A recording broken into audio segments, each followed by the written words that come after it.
Past Randomizer podcast. I am your host, Fear Agent. Welcome to the Season 2 finale with today's guest, ALG Andy. I mean, just Andy. When I started in this community, I believe he was going by ALG Andy.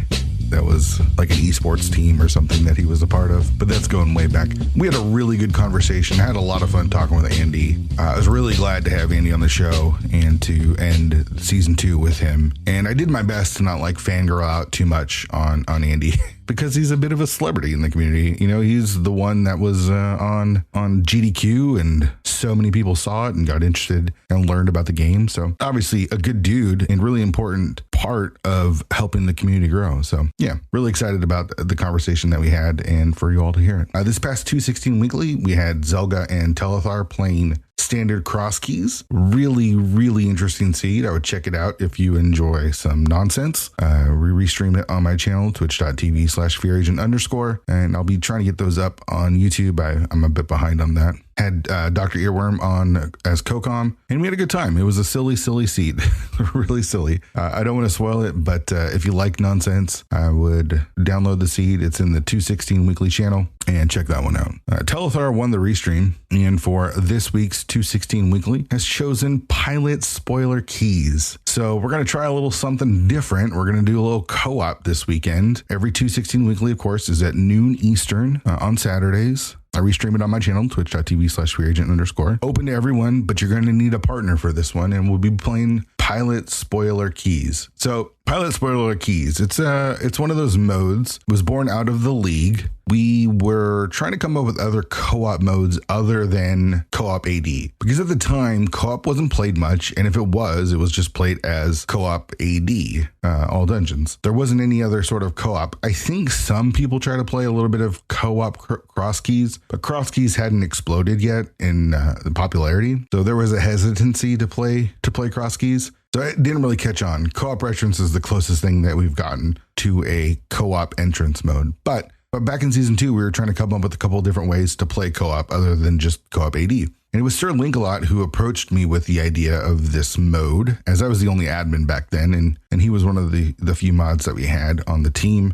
and was really influential in trying to help the league grow at the time, and was a real big part in those early seasons. So he brought the idea of pilot spoiler co-op key sanity, and I believe I was like, okay, let's try it out. And I remember the first one that they did. It was him and Dante on a secret Dante channel, and I watched the two of them to play through the seed, and it was a lot of fun, and it was really interesting, and it was something different, and thought it would be a cool idea. And so we brought it to the league season 2, and it is one of those modes that you either love or hate. There's not a lot of in between. Some people really love the mode, and then some people really hate it. I'm a bit in between. Like, I don't have a love or a hate for it. There's also the perspective of the admin mod team of having to deal with all of the hassle of it, because when you start dealing with spoilers and co-op, things can kind of get murky, because the rules are pretty straightforward when you're playing a randomizer seed.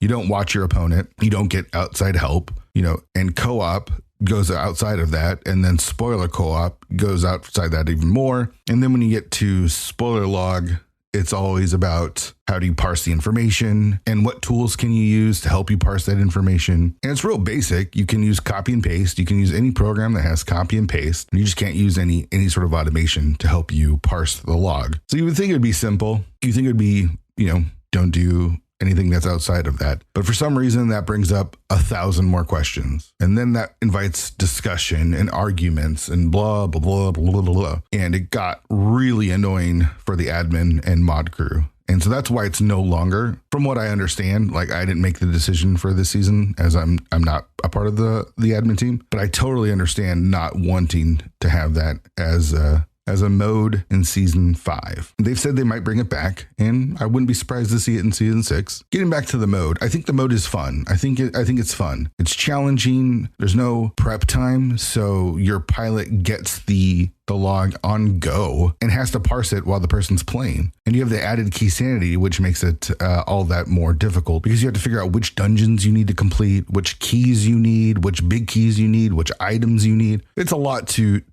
parse. And so both pilot and runner have a lot going on at all times. So it's a really interesting mode. And that's what we're going to be playing this weekend for the 216 weekly. So grab a partner, and one will be running, one will be reading, and we will do some spoiler co-op keys. It's really fun. I think I enjoyed it in the league because it is just 1 week, right? I think that's kind of what makes the league what it is. I'm going to keep the intro short, and I'm going to talk about the season and the future of 216 after the interview with Andy. So if you want to know what the future of 216 is and my thoughts on the season overall, make sure you stick around after the interview. But I have a really great interview with Andy, and let's not waste any time. Let's get to it. Here's Andy.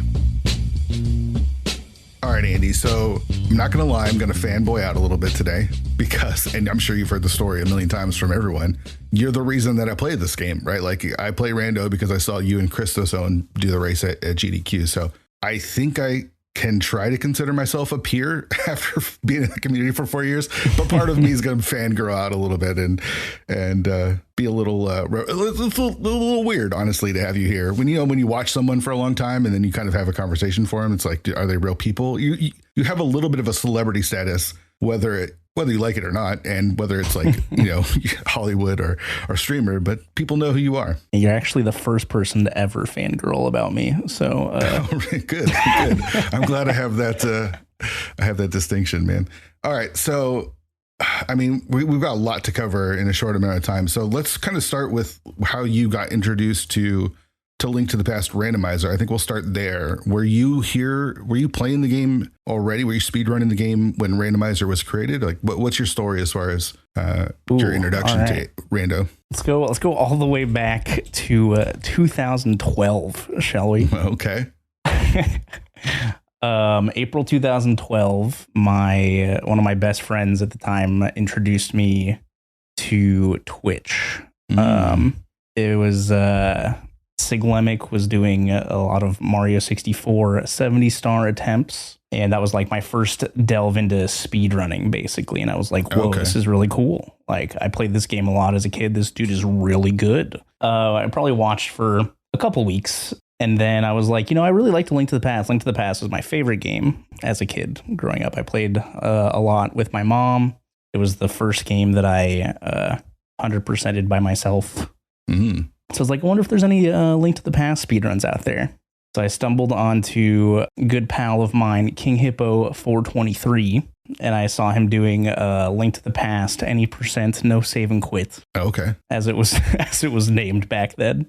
And I was like, that's really cool. I want to do this. So I did that while I was in college and post-college. And then, I was 4 years deep into Link to the Past when Randomizer came out. Okay. So in 2012, was it Twitch then, or was it Justin TV, or? It was Twitch, but they were like Justin TV still existed.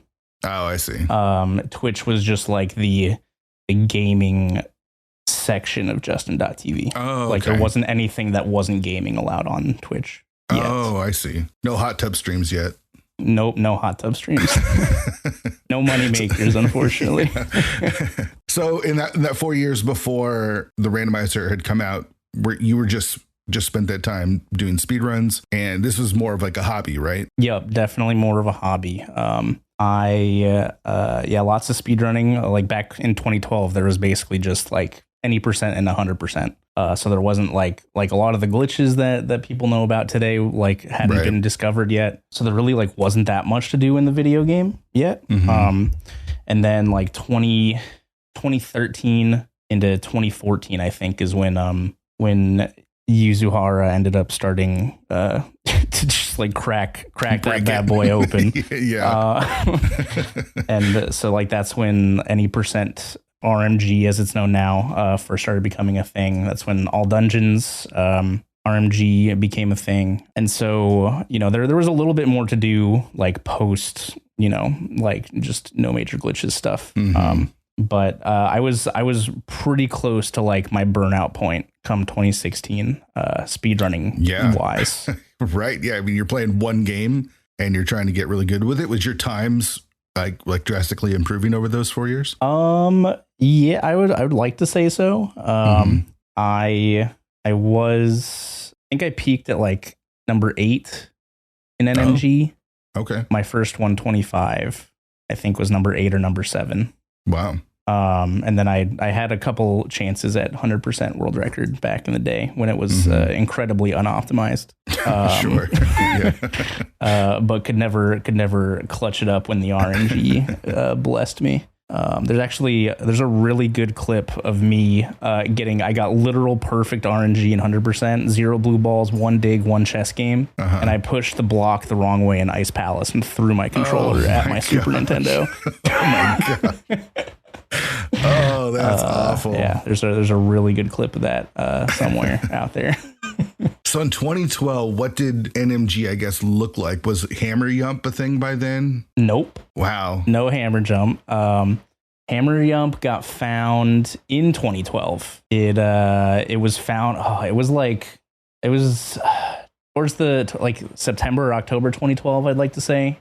I think Cypher, who ran it at AGDQ 2013, did do Hammer Jump, and it was like that was like the hardest thing in the entire run, like by far. Yeah. And I think he did go for it in that run. I don't know if he got it or not. I'm sure he did. He was on like crazy good pace during that marathon run. But yeah, the record was 126.33. Wow. Which is like what, like 100th now or something like that. Right. Yeah. Right. But yeah, it was like super bare bones. I think like right when I started learning the speedrun, fake flippers had just gotten found. Oh, wow. Wow. So were people playing on the 1.0 back then too? Yes. Because if you didn't have a lot of glitches, it didn't matter as much, right? Like if you're not fake flippering and... It didn't matter as much. There's like the text was like the big time save. Right. And then torch glitch was like probably the big 1.0 glitch. Oh, okay. Because that doesn't work in 1.2. I see. But yeah, like item dashing was whatever. Like hook speed wasn't found for a while. But like item dashing, like hammer dashing and stuff, it was pretty much just hammer dashing and like the 1 or 2 boomerang dashes in Hera. Yeah. So let's go back even further then, because you talked about playing Link to the Past with your mom. So kind of tell me your history as far as gaming. Were you gaming since you can remember as a kid? Did you start with the NES or? So I'm not entirely sure. Pretty sure I started with the NES. My dad was a gamer, and my dad got my mom into games, and then they both got me into games. We definitely had an NES. Like one of my, I don't even know if it's really a memory, but like, you know, if you like see videos or pictures of your past, you like form the memory in your head, like you remember exactly what happened. Yep. My dad would use me as a grind monkey in Zelda 2. Wow. And I would just like stay around like the initial like starting palace area and fight the mobs for like barely any experience. Just to level up. Yep, just to level up. That's awesome.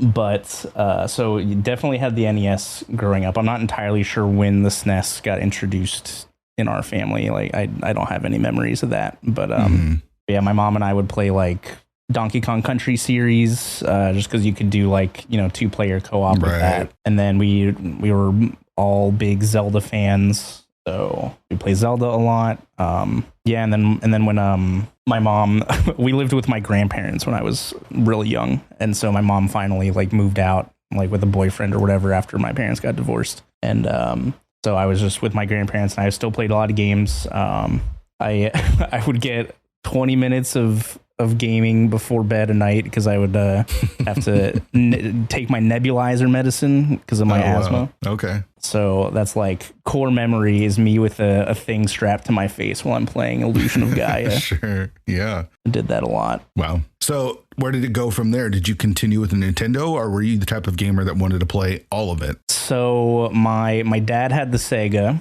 and my mom had the Nintendo. So it was like a rivalry.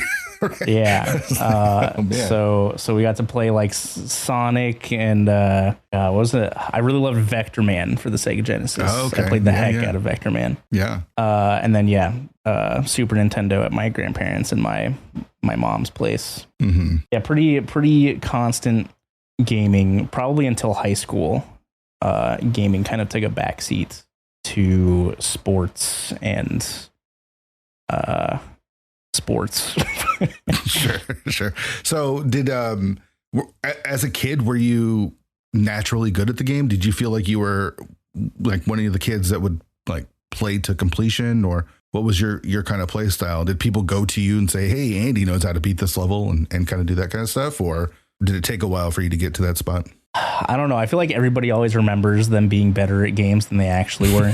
Sure. I feel like I was okay at video games. When I first started speedrunning and like playing games, I like very vividly remember being like, man, was I always this bad? Sure. So I remember it was like when I started, I was in college. I didn't have like a console or a CRT or anything. So I played on emulator with my keyboard.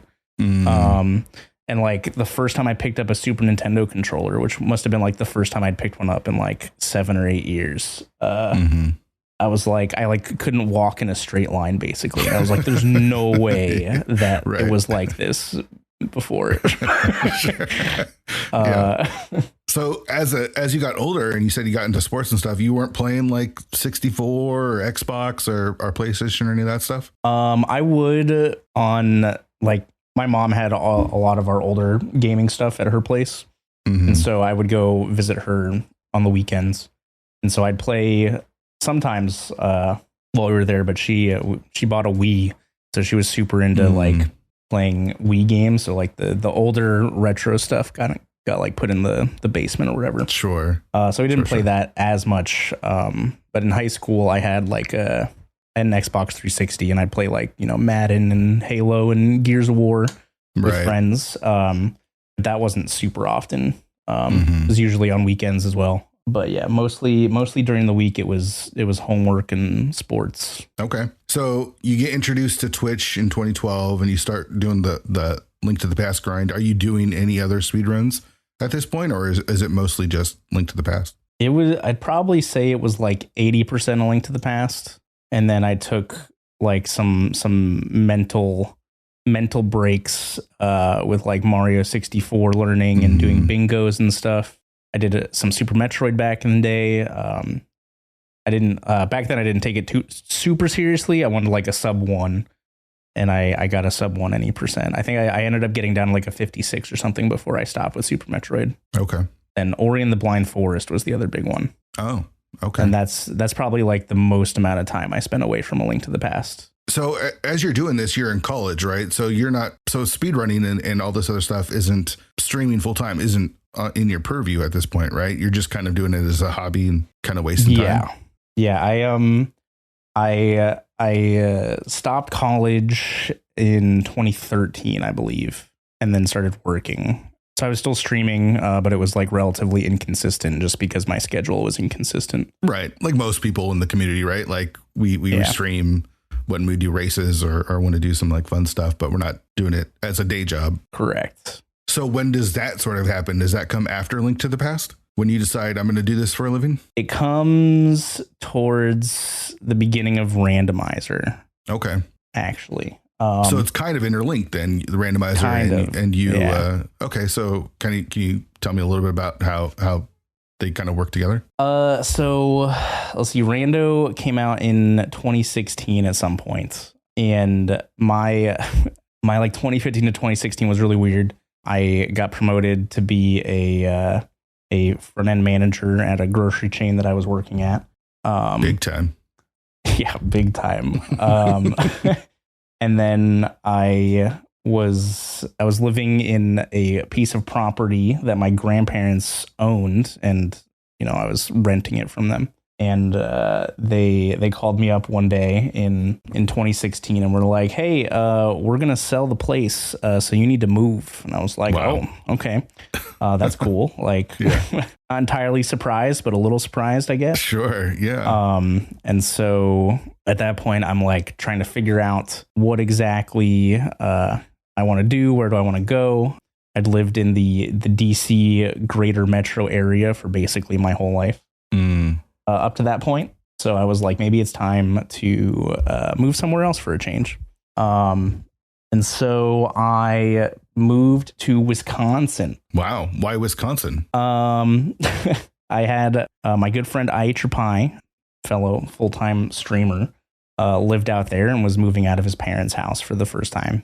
Oh, and then okay. another one of my friends was moving in with him into a house. They were getting like a 4-bedroom house out there. And it was pretty cheap. I think our 4-bedroom house was 2 stories. It was probably like, I don't know, 1,800 square feet or something like that on like almost an acre of land. And it was like $300 a month for all of us, like What? each.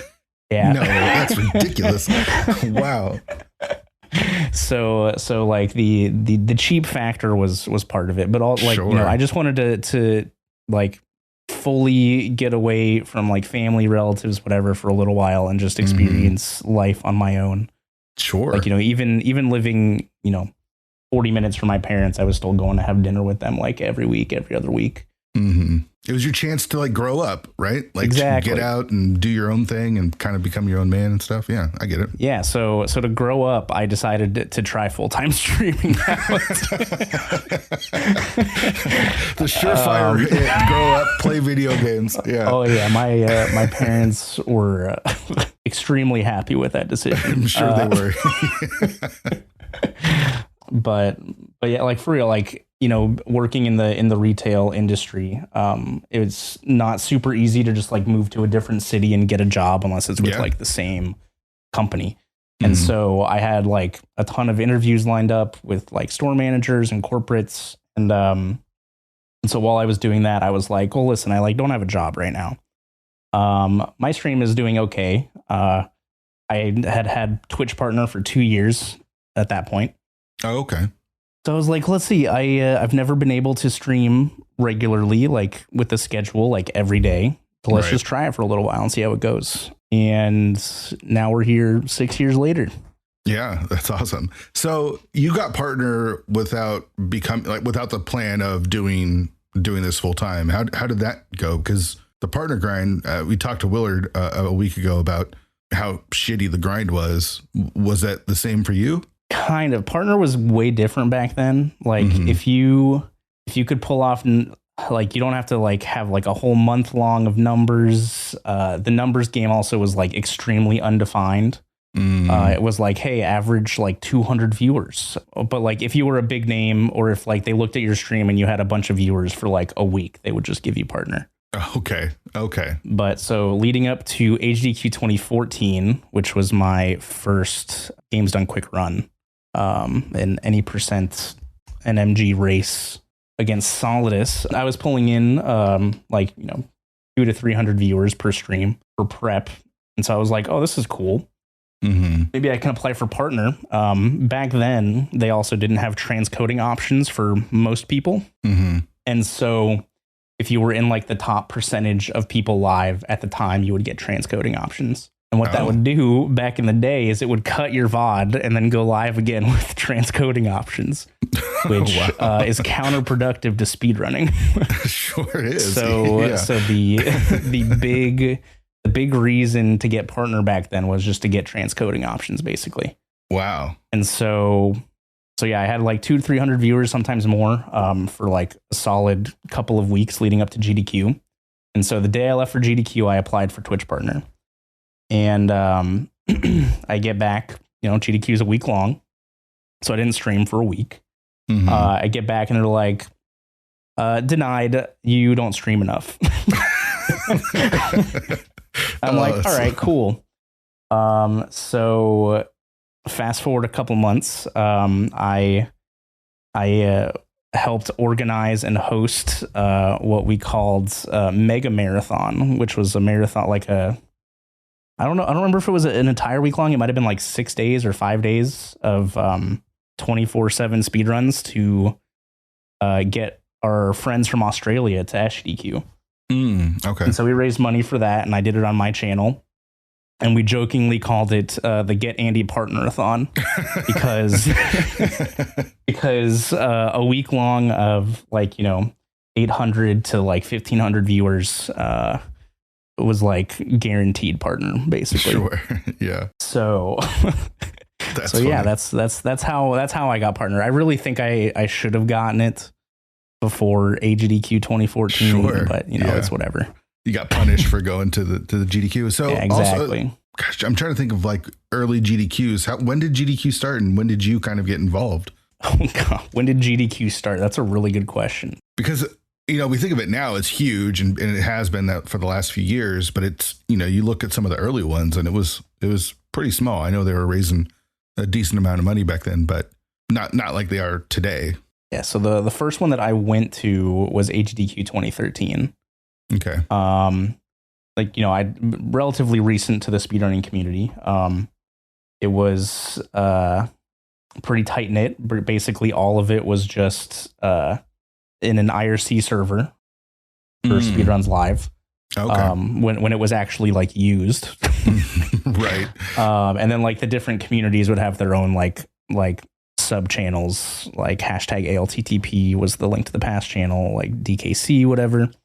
But like, most of the community did interact in the main like Speedruns Live IRC channel. Wow. And so I think it was probably like November of 2012. I like was getting better at speedrunning and I was looking into like Speed Demos archive and like looking at like what has to be done to submit runs for this.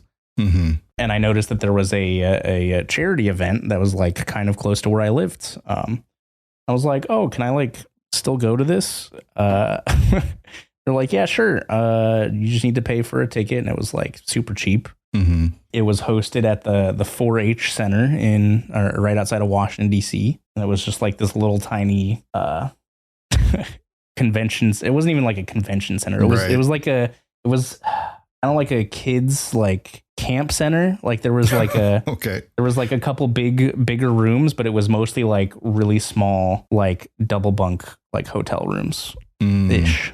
And so wow. it was a legitimate community center. But there was like 150 people there, maybe. It was very small. Yeah. So I got a taste of like the grassroots GDQ before it really blew up in like 2014, 2015. When was 2014 was your first run? Yep. AGDQ 2014. And you just submitted it as a race? Yep. It was a race between me and Solidus. Okay. Did you kind of keep that up and continue wanting to go to GDQs and try to submit different things over the years? Yeah.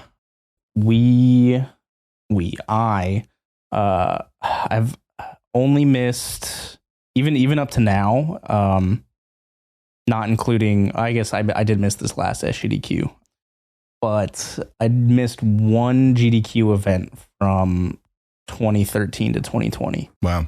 And that's how you're making like lots of connections, right? That's how all the streamers kind of, I guess, come together and like really, share idea. I don't know. I've never been to a GDQ, but I imagine it's a great way of networking with others in the community. Yeah, I think it's a little different now. Like there's so many people there that I feel like it's less about like the community and more like, different groups of people are going to see their like groups of friends that they've already known for a while. Right. Where in 2013, it was literally like everybody here loves speedrunning and like, it's a small community. So everyone just gets to know each other. Right. And that doesn't really happen anymore. But it was definitely like similar to you, fangirling at the beginning of this. Sure. Yeah. I knew one person, like we had talked regularly, that went to AGDQ 2013. And so I'm standing there and like this mass of people come in and it's Dram 55, Trihex, Siglemic, Narcissa, Golden, just all walked in like simultaneously. And it was legitimately like the faces of speedrunning from back then. And I was just like, oh my God, I watch all of these people. Yeah. Yeah, totally.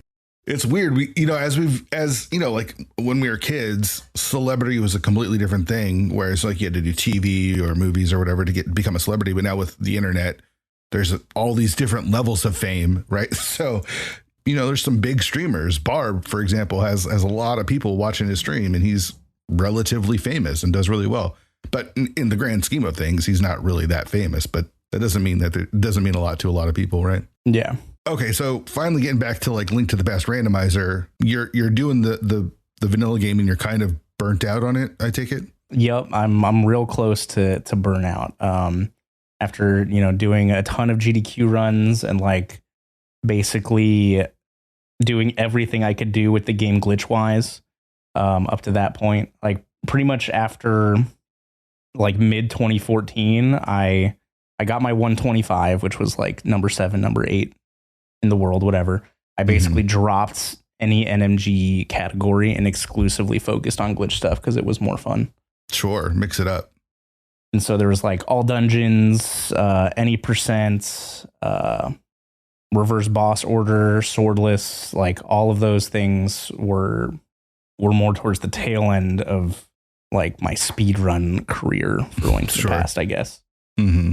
And, doing it for that long, I was starting to get tired of it. And I was like, man, I don't know how much longer I'm going to be able to just like play this game.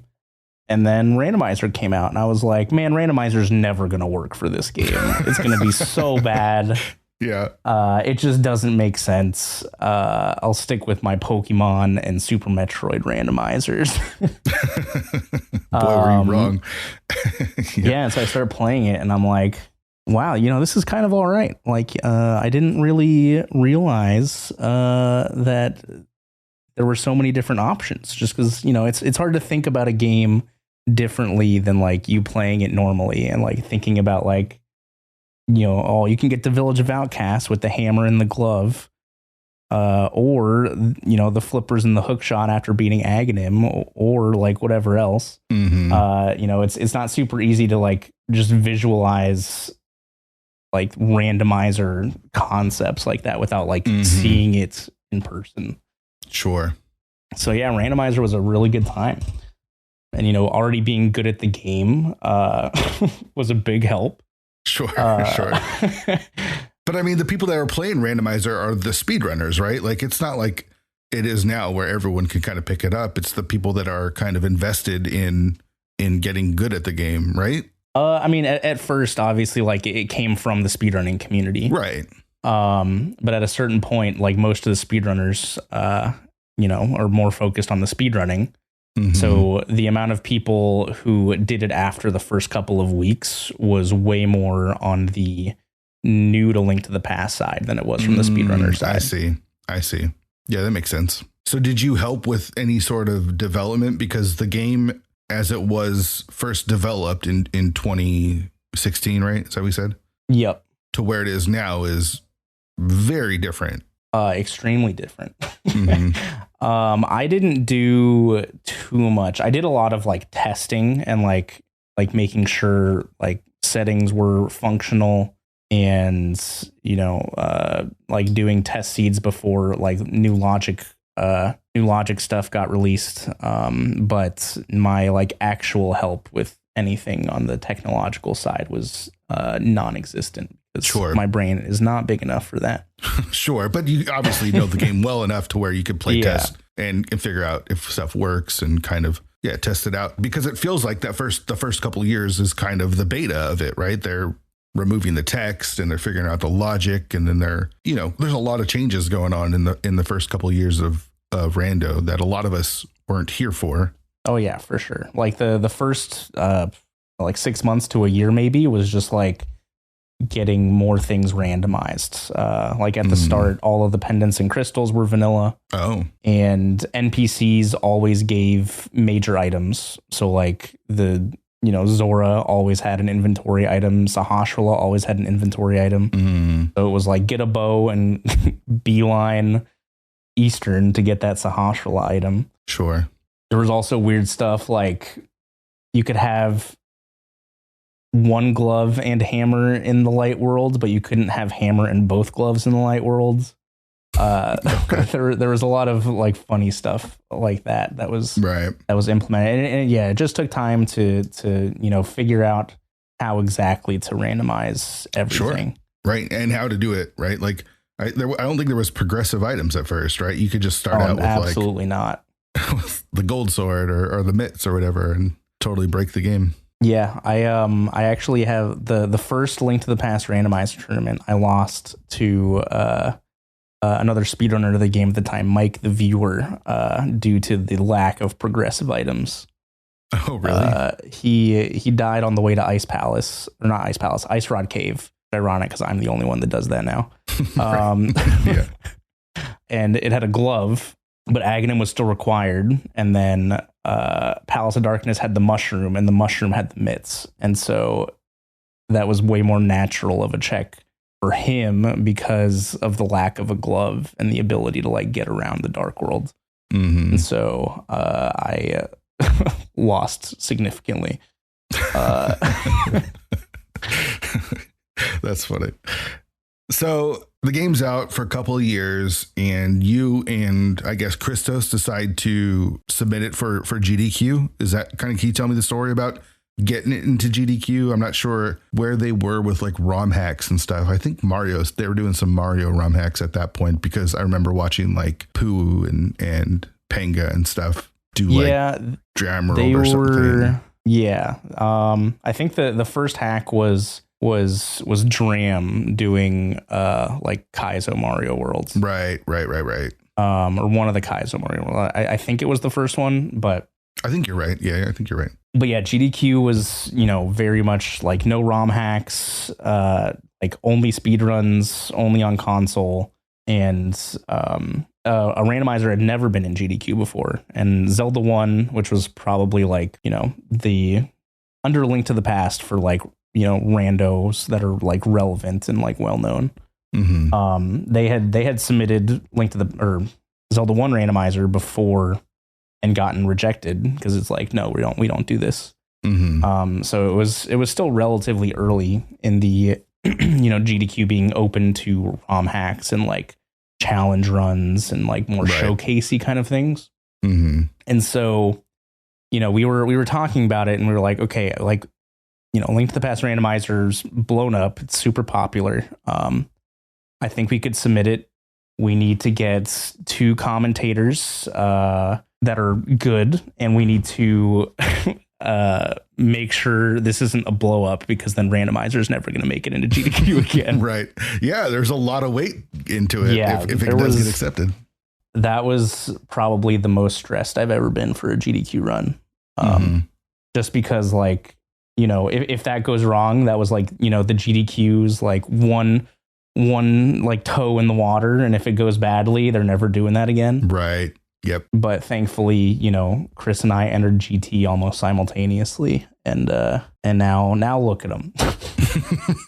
So, like, who was it? You and Chris deciding to do this, or like who made the decisions to submit it?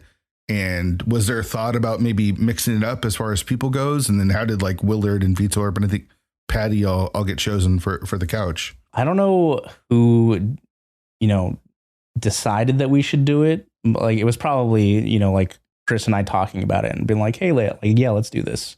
And then in terms of like commentators, we definitely wanted one of the devs there, for like insight. Cause having time a randomizer's been there, like there's going to be questions. Right. Randomizer's not super well known on a grand scale. Right.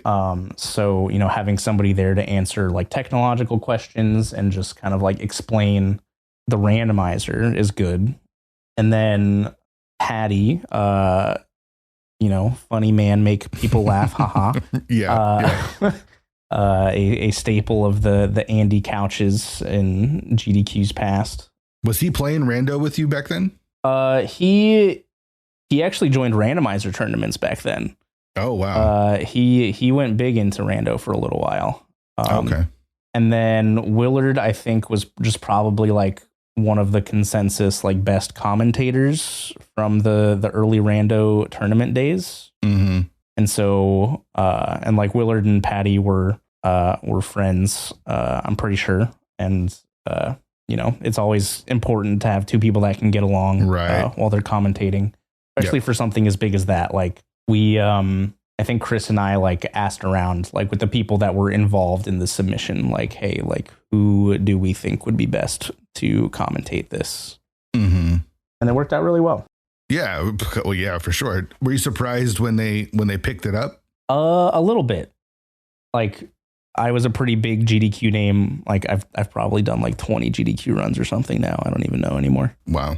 So like I'd been a pretty like common name in GDQ marathons. But Christos hadn't. And you know, they'd never accepted anything like that before. So it was definitely like a little surprising, but I guess I was hopeful, especially with like how popular and how quickly it got popular. Link to the Past randomizer was right.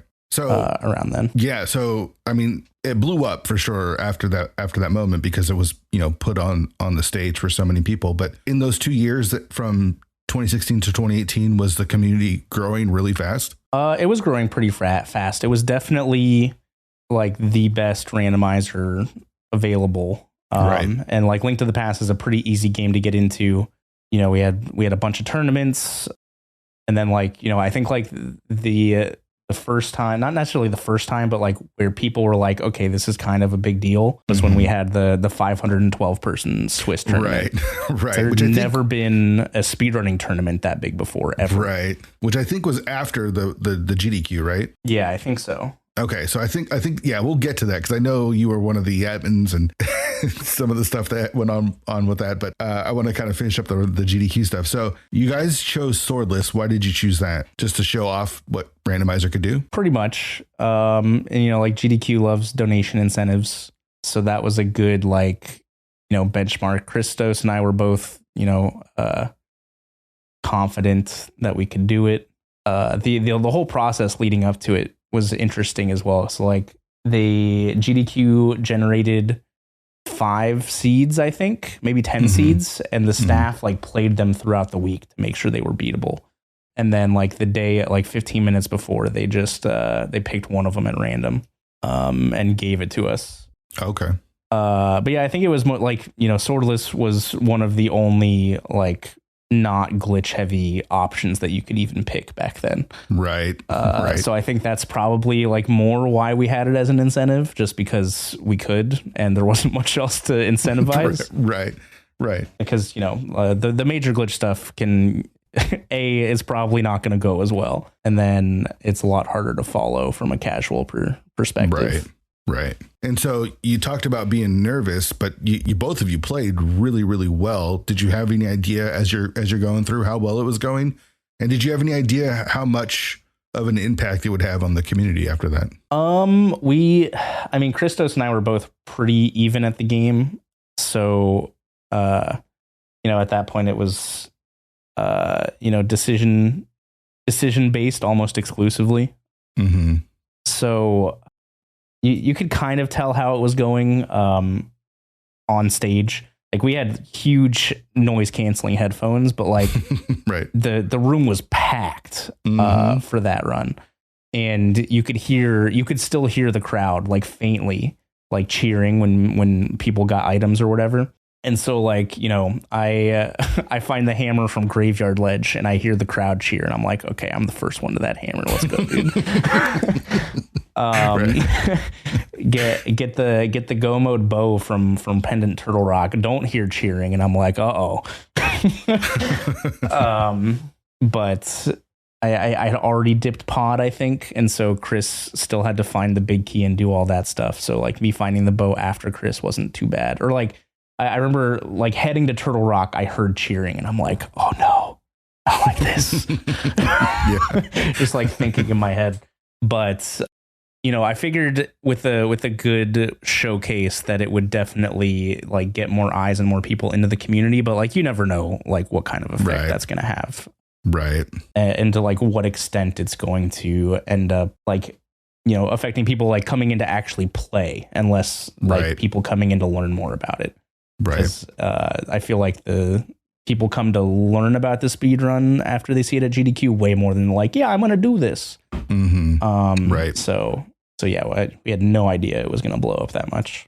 It was cool. I mean, the place was packed. It was one of the best runs at that GDQ just on its own, like whether it's a randomizer or not, but you guys put on like a really good show. And like I said, the interest was just huge after that because people learned that it was even a thing, right? Like I grew up playing Link to the Past, but hadn't touched it in a while. And then saw like, what the heck? There's a randomizer? That's so cool. And then I saw what you guys could do with it. And I remember seeing you hover and I'm like, what the fuck? It's always about the hovering, isn't it? It is. I mean, it is. It's super impressive when you haven't, we've all played this game. And we've never seen anything like that. And then you learn that it's not that big of a deal, but it was cool at the time. So there's a whole influx of players, and then you guys see the 512 Swiss tournament that spring happened. You were one of the admins, and I think Willard said that you end up having to like purchase a pro challenge account or something. Can you tell us about how all of that happened and kind of the nightmare that was the 512 Swiss? Oh God! So we made the Swiss tournament, and challenge supported up to 256, I think, and we almost hit that like the first day that the tournament, like the registration was there, and I was like, all right, guys, like we need to do something about this. And so I looked into it, or I guess, the admin staff looked into it, and I was like, okay, Challenge Pro can host tournaments up to 512 people. I think that's probably our best bet, because there just like wasn't another tournament hosting website that was that great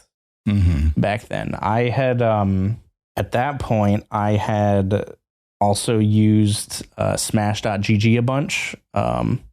Sidebar, I was a semi-professional Rocket League player at some point in the middle of all that. Whoa, wow. We might have to go 20, a little longer today, Andy. But so I was familiar with Smash.gg, but I didn't know, like, I don't know if its functionality would have been able to handle a tournament of that size with Swiss. It had handled significantly more of just like 1v1 double eliminations, but I don't think I think its Swiss capabilities were basically the same as Challenge, with no option for a pro. So yeah, I bought Challenge Pro. And everything went perfectly from there, right? Yeah, everything went perfectly. So yeah, every week, Willard and I would stay up until ass o'clock in the morning, and we literally went through every single race result to make sure it was done properly. And every single week, when it would come to the 256th match, the result wouldn't process. And so it would not auto-generate the next round of people. So we'd have to email Challenge support every week and wait for them to push the last match through so that it could generate the new matchups for the next week. Wow. Yeah, it was pretty. I got a refund, so that's cool.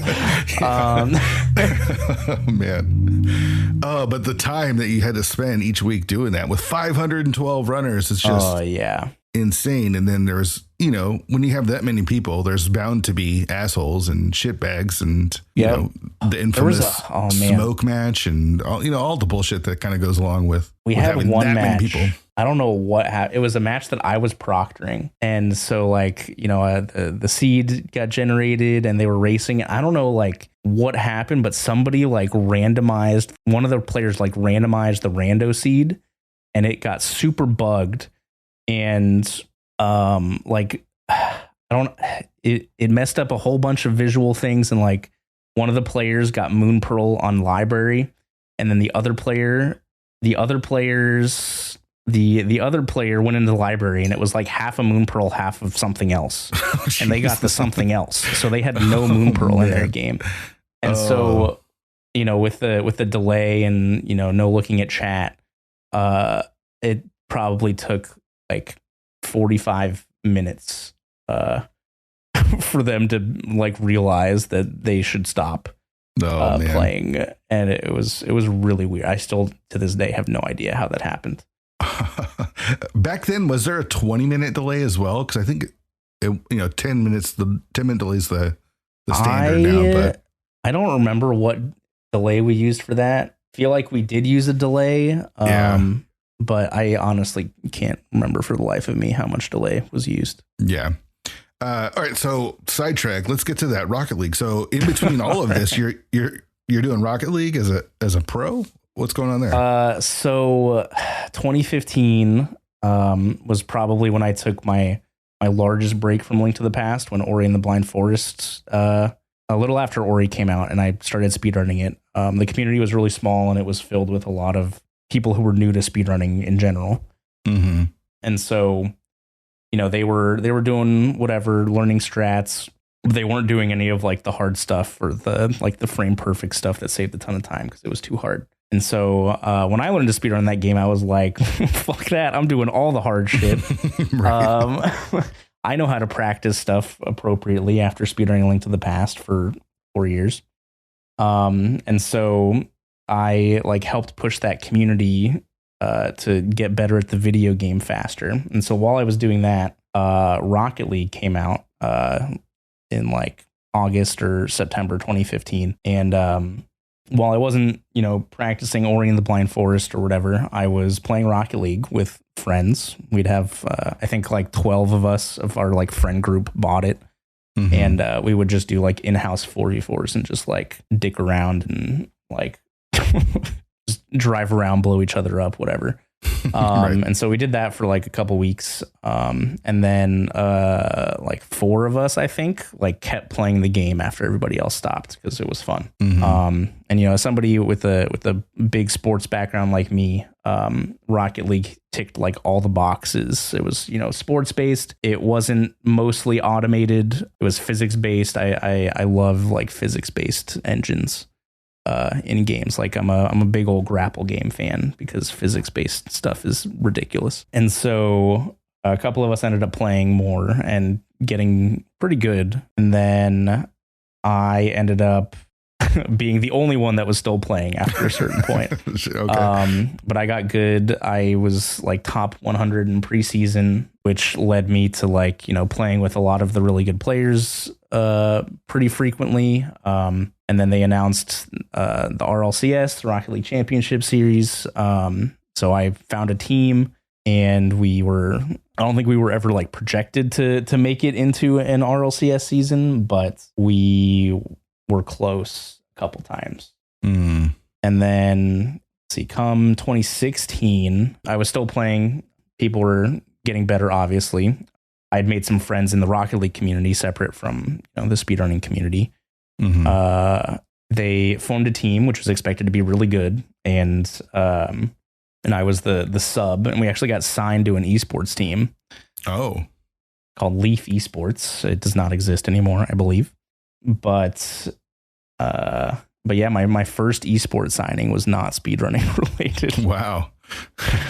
That's awesome though. And yeah, we there's I think about it sometimes about like, how my streaming career might have changed if I had just like, we had won two more series in that first right. RLCS qualifier or something. Because then, like if I make that at that point, I'm not playing anything else besides Rocket League. Right. Yeah. So things could have been vastly different. For sure. But I'm glad it didn't. Looking at the community now, I'm like twice the age, if not more, to like some of the professionals. Right. So it's fine. Sure. I'm content with how things turned out. Yeah, for sure. So let me ask you this, because you've talked about a lot of different things that it almost sounds like they've fallen into your lap, but you've worked really hard to get where you're at as a streamer and as a speedrunner and all that. And do you feel like you've really put the time in, or do you feel like you've gotten a little bit of lucky? Is it a little bit of both? It's probably a little bit of both. I feel like there's not a streamer out there that will tell you it wasn't a little bit of both. Because it's so foreign to most of us. Like, most of us stream on Twitch, but I make $100 every 2 months or something like that. And I buy myself a nice dinner or whatever, but I'm not doing this full time. You know what I mean? So the majority of us aren't making a living doing this, and you have to be, there's a reliance on other people to make money doing it this way, where you don't have necessarily like a steady income of a guaranteed paycheck. You got to put the time in, you got to put the work in, right? Yeah, it's really hard to just put in the effort and like expect results, because that's just not realistic. It even in the real world, right? Like it's about it's more about the people than like the qualifications you have. Right. So it's it's obviously like there's work, you know, getting good at the video game isn't something that just happens. You know, getting a GDQ run in, you know, isn't just, you know, I know. Okay, it could be you just know the GDQ staff and they want you running. Sure. Back then, anyways. Right. But you know, you do have to be good, and then, you know, as a streamer, you know, if you're just sitting there good at the game but no personality, like, you know, who knows if people are going to want to watch. Mm-hmm. So it's definitely a little bit of both, like knowing big names or just like the right thing happening. Like my stream blew up in 2015 for a little bit when Mario Maker 1 came out, just because a bunch of speedrunners were really good at Mario. Mm-hmm. And sometimes it just takes like a little thing, like there's no predicting it. There's no, you know, preparing for it. Right. Like I'll take my good pal Oats and Goats, for example. Like, he wasn't a small streamer by any means, but like he wasn't a huge streamer. But then, you know, Nintendo announces Metroid Dread. Nintendo announces it's releasing in like 2 months, and then Metroid Dread comes out.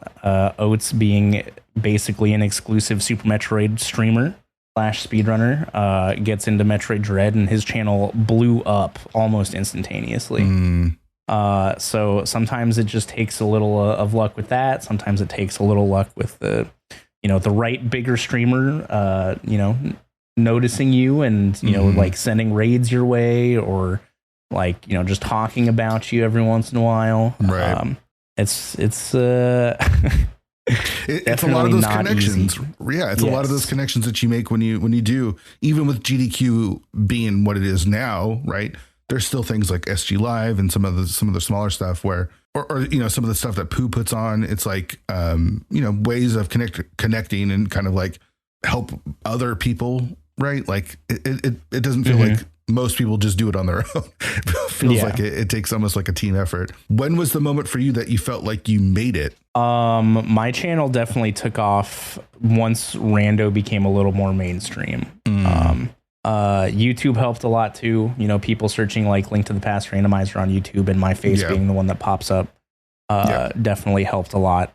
But honestly, like, I don't really know. Do you still not feel like you've made it? Are you still waiting for that moment? I mean, I'm in a comfortable spot now, I think. Yeah. Where like, you know, you never, as a full-time streamer, you never want to be like, not that you're not content, but you don't want to be like, all right, this is my peak and we're just going to chill here. Right. Right. Like, because then other people pass you and then maybe it's not your peak anymore. Right. But like, man, in 2000, like towards the end of 2019, I just had I don't really know what it was.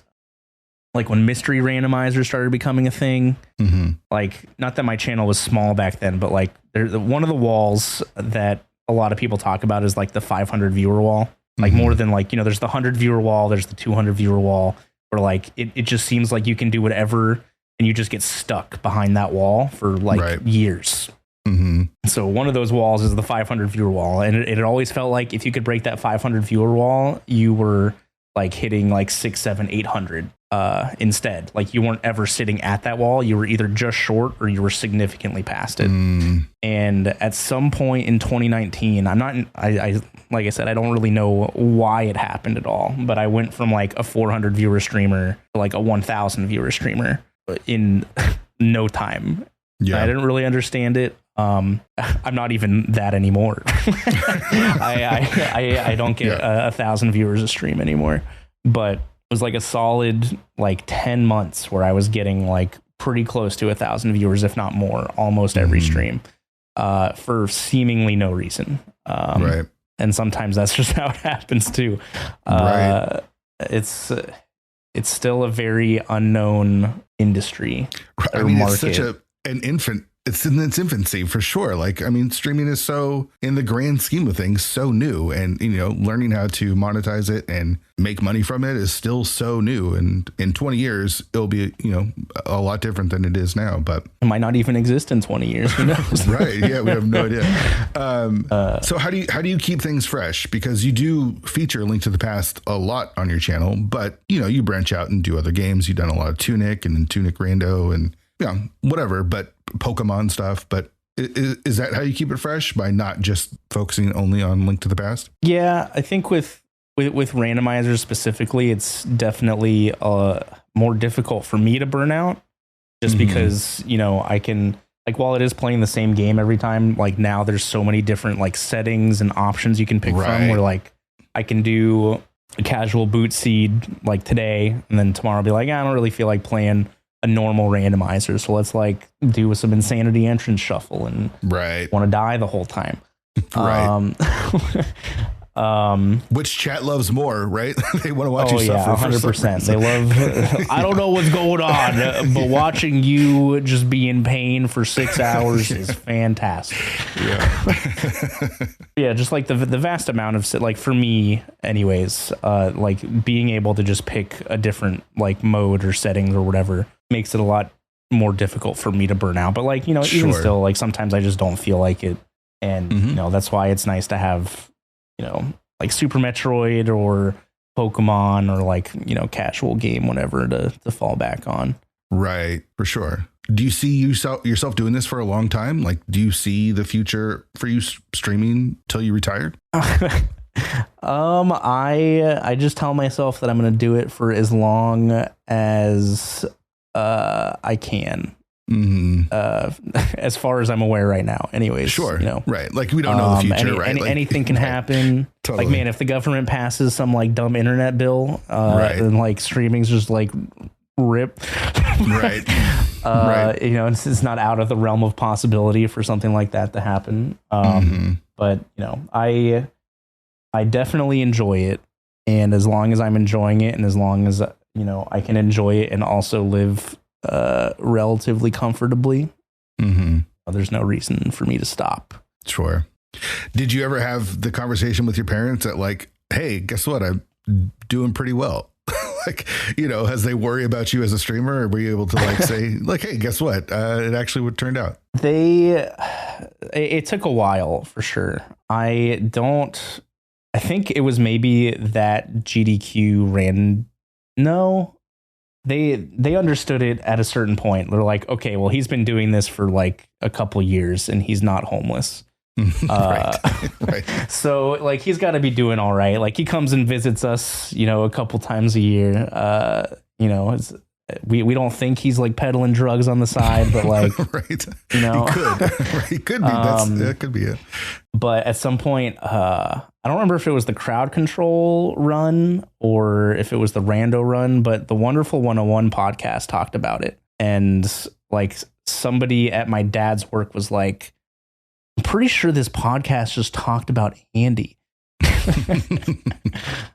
Wow. And so yeah, I don't know. They've never like asked me about like money, like situations or anything. Sure. I think they probably realize that I'm like doing okay, I guess. Kelsey's parents was actually really funny. We were in, you know, Kelsey and I were dating, and we'd never really we'd hung out with her parents like a good number of times, but like I was just like the gamer boyfriend, or whatever. And so like, I don't think her parents didn't like me, but they were just like unsure, I guess, of like what I was doing. Sure.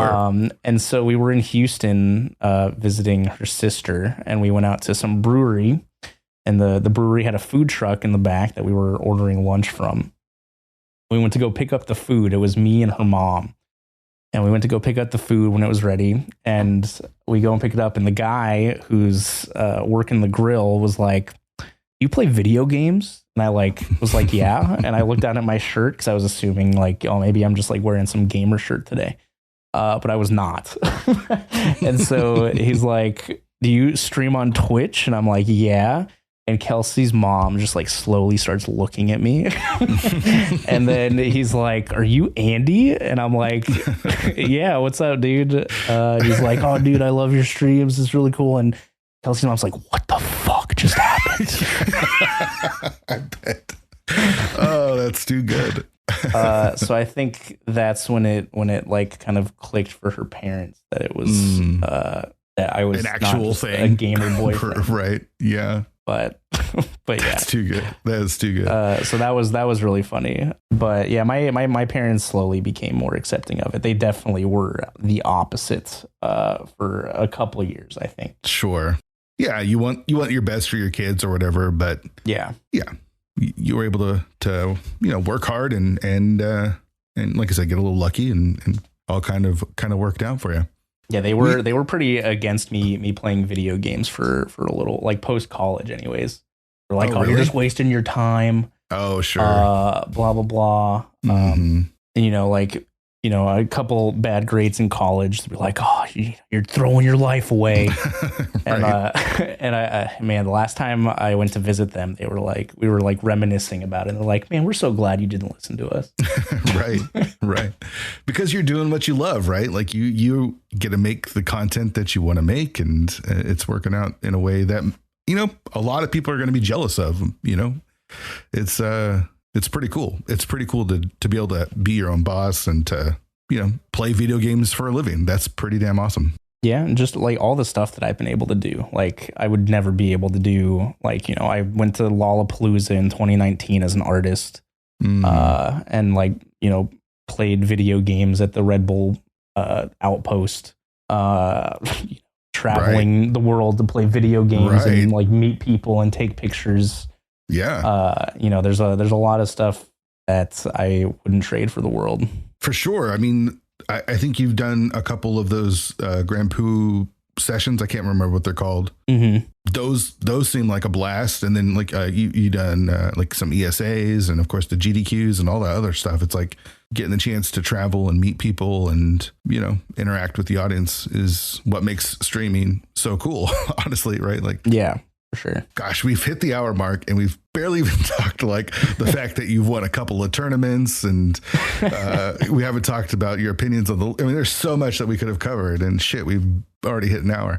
But I want to ask you the question that I ask everyone, and it's going to be a little bit different because again, you do this for a living, so you don't have as much of a choice in the way of handling it. You handle it because you have to, but it's about tilt and how you handle tilt, whether it be in the middle of a seed or the end of a race or wherever you might experience tilt. What's your advice on tilt, on your way of handling it? And yeah, what's your approach?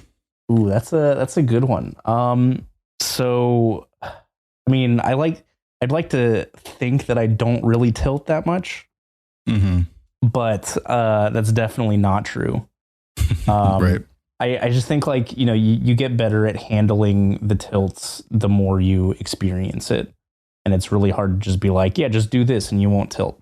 From my competitive sporting years in high school and college and like, playing, I was pretty good at sports. So, I played in a bunch of tournaments and like, you get in those like championship situations, and I don't know, the nerves, hitting all those nerves in like my sporting years made those nerves a lot less prevalent in my gaming years.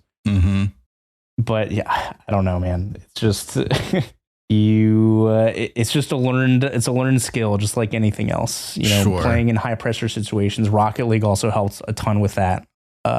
Gaming specifically, playing in like a top 32 qualifier, it's definitely a little nerve wracking. Sure. So what do you do though to calm yourself down or to make sure that it doesn't affect your gameplay or any of that?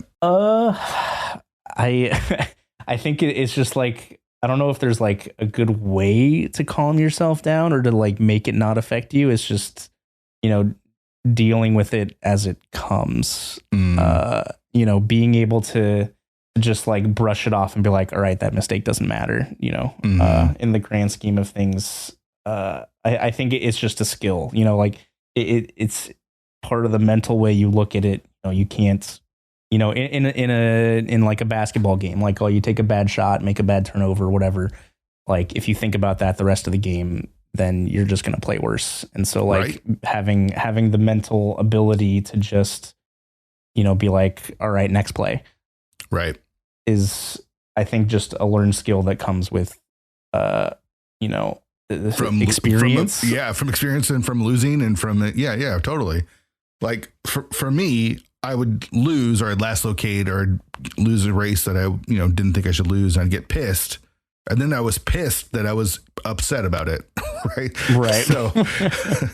So what I've learned through counseling and stuff is how to be okay with that, to accept it, and just kind of like you're talking about, not let it affect the next decision that I make. Yeah. I think it's just a learning process. And, for a good portion of the rando community, I'd assume this would be their like first delve into like competitive tournament stuff.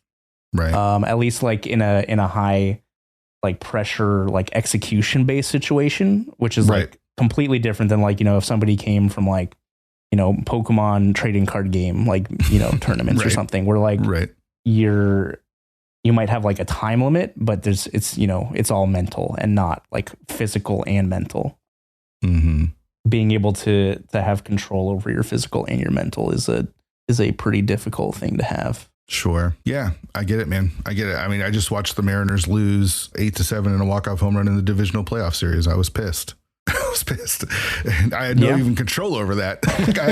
There was nothing that I could do. I was literally just a watcher, but I had to press on and come do this interview regardless, because it's all right. It's weird saying my Braves because I'm an Orioles fan, but I live in Atlanta. So like I'm kind of a Braves fan. And they also lost tonight. So yeah, it sucks. All right, man. Thank you so much for doing this. I really, really appreciate it. Thanks for coming on the show and just kind of telling us all about what's going on. I feel like I have to have you on again just so we can get past like 2018. That's what happens when you've been doing this for 10 years, dude. Yeah. All right. Thanks, dude. Yeah. Thanks for having me. A big shout out to Andy for doing the podcast. Big fan of the dude. Just a pleasure to talk to. Ian, really glad that he agreed to come on the show. Definitely going to try to get a second part with Andy because there's a lot more to tell. And we really did run out of time. So we'll see if we can get Andy on again in the future. A huge thanks to everyone for season 2. I love talking to every single guest that we had on for season 2. Season 2 was huge. Had a ton of guests. We started with wall kicks and just had a blast. And then we ended with Andy and had another blast. Everyone on the show this season was great. There wasn't a down episode. It really goes to show you that everyone has a story to tell.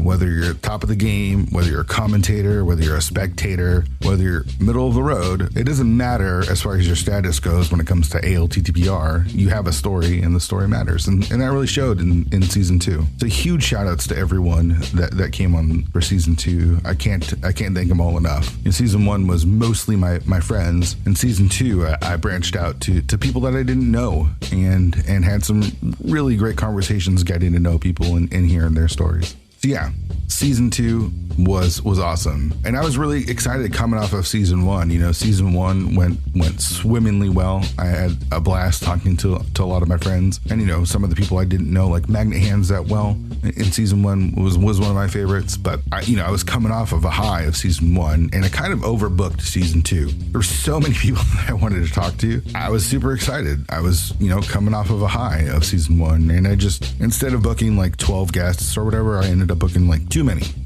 guests. And I wanted to keep season 2 within a certain time frame, and that ended up meaning more Thursday episodes. The show was never meant to be 2 episodes a week. I just had so much fun coming off of season 1 that I just wanted to talk to more and more people. But I had too many Thursday episodes. And again, that's just because I was jazzed off of season 1.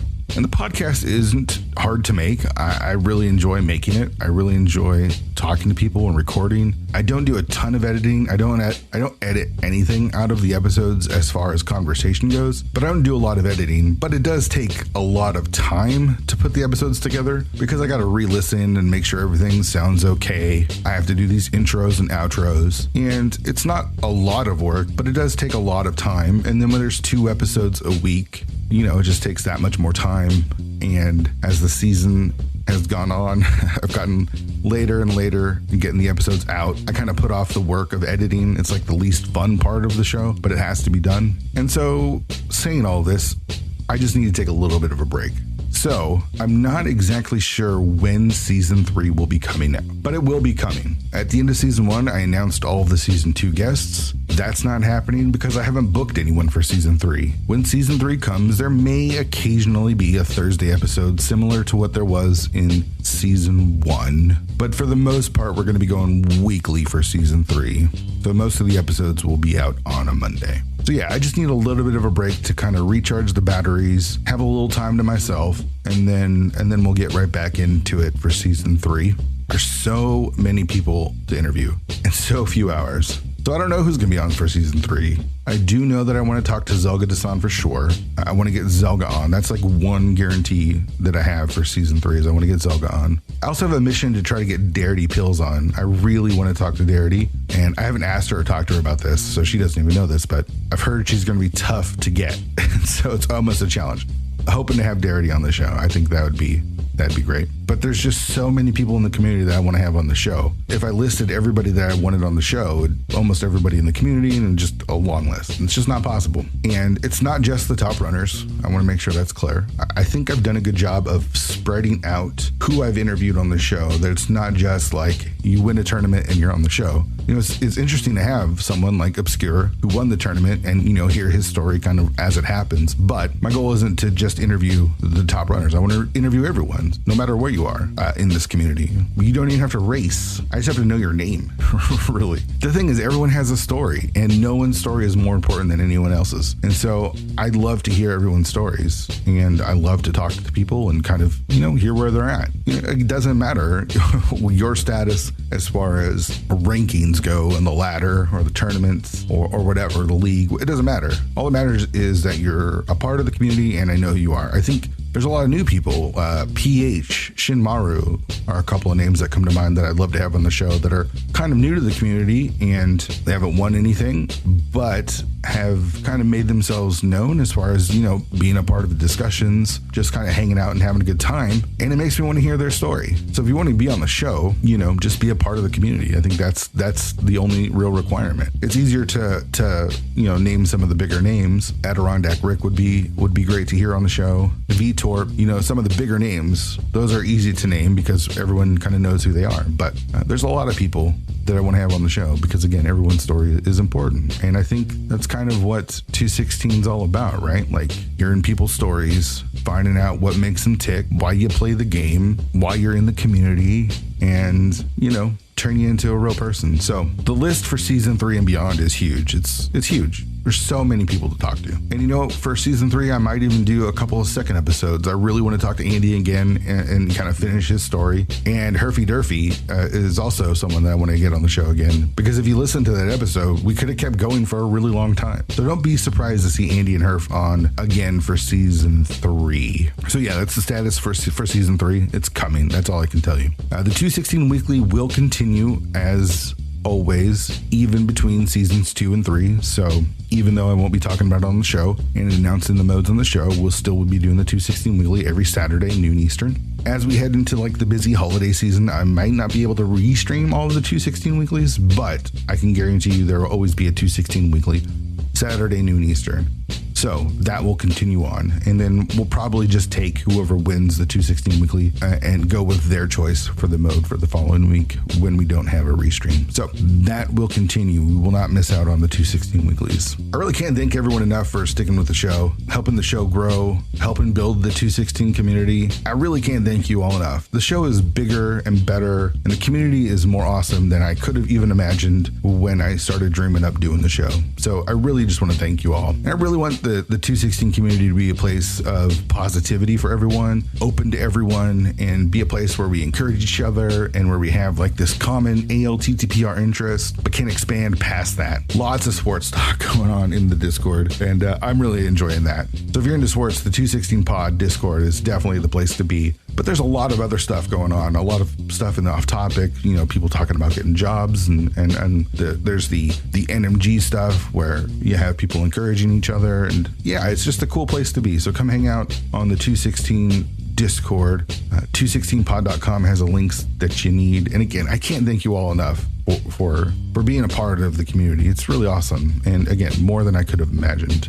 And, it's not me, it's all of us that make the 216 community what it is. Just a heartfelt thank you for listening to season 2. Can't thank you enough. So you're going to want to make sure you're subscribed to the show, because season 3 is going to come when you least expect it. I'm not going to make any grand announcements of like season 3 coming. It's just going to drop. When season 3 is here, it will just drop right in your laps. So make sure you're subscribed. We're available everywhere. You can get the podcast on all podcast platforms. Again, 216pod.com has the links that you need. 216 Weekly is going to keep going. Really appreciate y'all listening. The show is special to me. And I can't thank you all enough. So we'll see you next season.